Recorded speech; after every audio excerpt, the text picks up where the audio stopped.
Pernah nggak, siang hari, kamu terlihat baik-baik saja. Kamu bisa tertawa, bisa bekerja, bisa ngobrol seperti biasa. Tapi, begitu malam datang, lampu dimatikan, suasana jadi sunyi. Tiba-tiba, pikiran kamu berubah jadi tempat paling berisik. Kamu mengingat kesalahan lama. Kamu membayangkan hal buruk yang bahkan belum tentu terjadi. Dan, semakin kamu ingin berhenti berpikir, semakin keras otakmu berbicara. Kenapa siang kita terlihat kuat, tapi malam membuat kita terasa rapuh? Ternyata, ini bukan kebetulan, dan ini bukan karena kamu lemah. Dan kalau kamu mengalami ini, kamu tidak sendirian. Banyak orang mengalami hal yang sama setiap malam.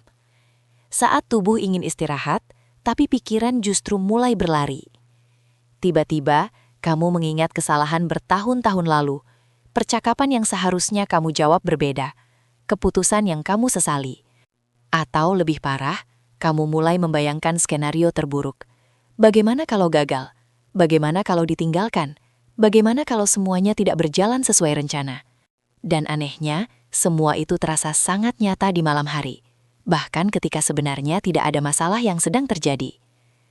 Kalau kamu pernah merasakan ini, dengarkan baik-baik. Ini bukan karena kamu lemah. Ini bukan karena kamu terlalu sensitif. Ada alasan psikologis yang membuat malam terasa jauh lebih berat daripada siang.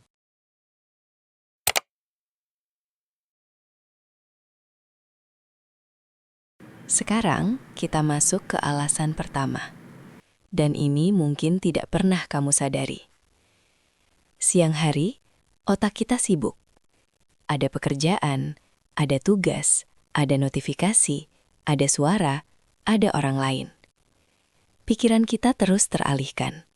Bahkan ketika ada sesuatu yang mengganggu perasaan kita menundanya. Tapi malam berbeda. Tidak ada distraksi, tidak ada percakapan. Tidak ada aktivitas yang memaksa kita fokus keluar. Dan disinilah sesuatu terjadi. Otak kita masuk ke mode yang disebut dalam psikologi sebagai default mode network. Sederhananya, ini adalah mode ketika otak berhenti fokus ke dunia luar dan mulai fokus ke dalam diri kita sendiri. Mode ini aktif saat kita melamun, saat kita mengingat masa lalu, saat kita membayangkan masa depan. Jadi ketika malam datang dan semua distraksi menghilang, otakmu otomatis beralih ke mode refleksi. Dan tanpa kamu sadari, pikiran yang selama ini kamu tunda di siang hari mulai muncul satu persatu. Masalahnya, otak tidak selalu memunculkan hal yang menyenangkan. Dan ini baru lapisan pertama.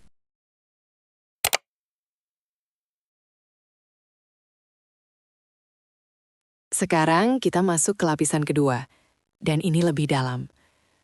Otak manusia pada dasarnya tidak dirancang untuk membuat kita bahagia. Otak dirancang untuk membuat kita bertahan hidup.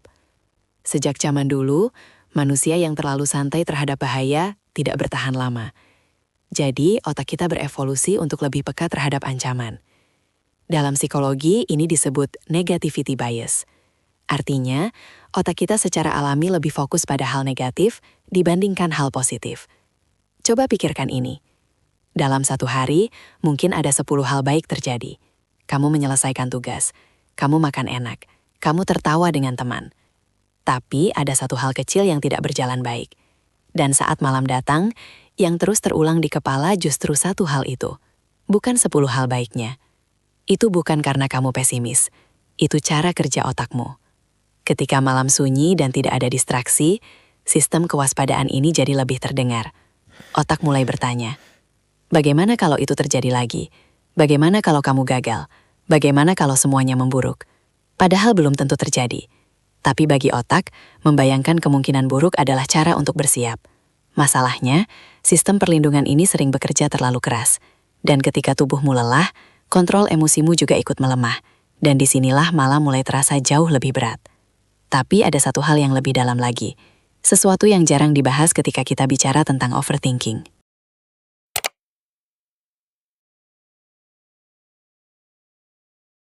Sekarang, pertanyaannya, kalau emang otak kita seperti itu, kenapa malam terasa jauh lebih berat dibanding siang? Jawabannya sederhana, karena tubuh kita sedang lelah. Sepanjang hari, kita menggunakan energi untuk menahan emosi, untuk bersikap tenang, untuk terlihat kuat. Tapi ketika malam datang, energi itu menipis. Dalam kondisi lelah, bagian otak yang bertugas mengatur logika dan kontrol diri tidak bekerja seoptimal biasanya. Sementara bagian otak yang mengatur emosi justru jadi lebih dominan. Itu sebabnya hal kecil terasa lebih besar di malam hari. Selain itu, ritme hormon juga berubah. Hormon stres seperti kortisol mengalami penyesuaian menjelang tidur, dan bagi sebagian orang, perubahan ini membuat pikiran terasa lebih sensitif. Bayangkan seperti ini. Siang hari, otakmu seperti mobil dengan rem yang kuat. Kamu masih bisa mengontrol arah pikiranmu. Tapi malam hari, ketika baterai mulai lemah, rem itu tidak sekuat tadi. Pikiran negatif yang siang tadi masih bisa kamu tahan, sekarang melaju lebih bebas. Dan semakin kamu mencoba menghentikannya dengan paksa, semakin terasa tidak terkendali. Tapi semua ini masih permukaan. Ada satu hal yang lebih dalam lagi, dan inilah yang sering menjadi akar sebenarnya dari overthinking di malam hari. Sekarang, kita masuk ke bagian yang paling jarang disadari. Overthinking di malam hari seringkali bukan tentang logika, tapi tentang emosi yang belum selesai. Siang hari, kita sibuk. Kita menahan kecewa supaya tetap profesional. Kita menahan marah supaya tidak memperkeruh suasana. Kita menahan sedih supaya terlihat kuat. Tanpa sadar, kita menyimpan semuanya. Dan emosi yang disimpan tidak benar-benar hilang. Mereka hanya menunggu waktu yang tepat untuk muncul. Dan malam adalah waktu yang paling jujur. Ketika tidak ada lagi peran yang harus dimainkan, tidak ada lagi orang yang harus kita yakinkan bahwa kita baik-baik saja. Pikiran mulai memutar ulang kejadian, tapi sebenarnya yang terasa berat bukan kejadiannya. Yang terasa berat adalah perasaan yang belum sempat kamu rasakan sepenuhnya. Mungkin itu rasa tidak dihargai, mungkin itu rasa takut gagal, mungkin itu rasa kehilangan yang belum kamu akui. Overthinking sering terlihat seperti analisis berlebihan, padahal di dalamnya ada emosi yang minta didengar.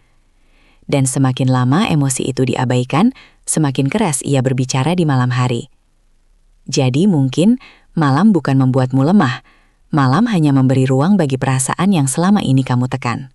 Setelah memahami semua ini, mungkin kita perlu melihat overthinking dari sudut yang berbeda.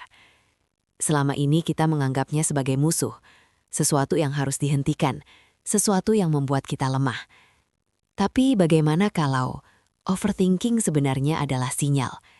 Sinyal bahwa ada hal yang belum dibereskan, sinyal bahwa ada rasa yang belum benar-benar kamu terima, sinyal bahwa ada ketakutan yang terus kamu hindari di siang hari. Pikiran yang terus berulang itu mungkin bukan ingin menyiksamu. Ia hanya mencoba memastikan kamu tidak mengabaikan sesuatu yang penting. Masalahnya bukan karena kamu terlalu banyak berpikir. Masalahnya mungkin karena kamu terlalu lama menunda untuk merasakan. Malam hari memberi ruang. Ruang untuk jujur. Ruang untuk melihat ke dalam. Dan mungkin daripada melawan setiap pikiran yang muncul, kita bisa mulai bertanya dengan lebih tenang.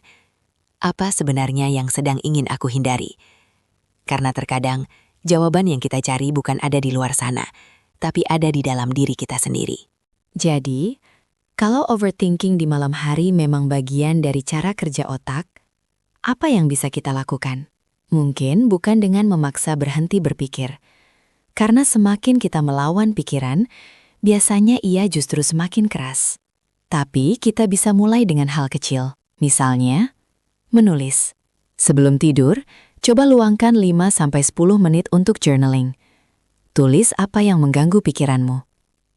Tidak perlu rapi, tidak perlu bagus, hanya keluarkan saja dari kepala ke kertas. Kadang pikiran terasa besar, hanya karena ia terus berputar di dalam. Selain itu, coba beri jarak antara dirimu dan stimulasi. Kurangi layar, notifikasi atau konten berat, setidaknya 30 menit sebelum tidur. Beri otak waktu untuk melambat. Dan yang mungkin paling penting, belajar menyadari pikiran tanpa langsung mempercayainya. Tidak semua pikiran adalah fakta. Tidak semua ketakutan adalah kenyataan. Kamu bisa berkata dalam hati, aku sedang merasa cemas, bukan, semua akan hancur. Perbedaannya kecil, tapi dampaknya besar.